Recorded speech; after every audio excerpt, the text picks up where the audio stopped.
Non è, qui è di tutti, dopo se ne vogliamo il problema non ne portano ancora, non tranquilli.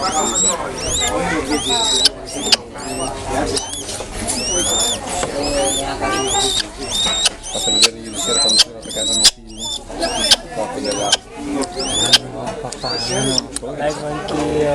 so che fino a ieri aveva 38 di febbre, quindi non immaginavo. Stamattina era là, ho detto come stai?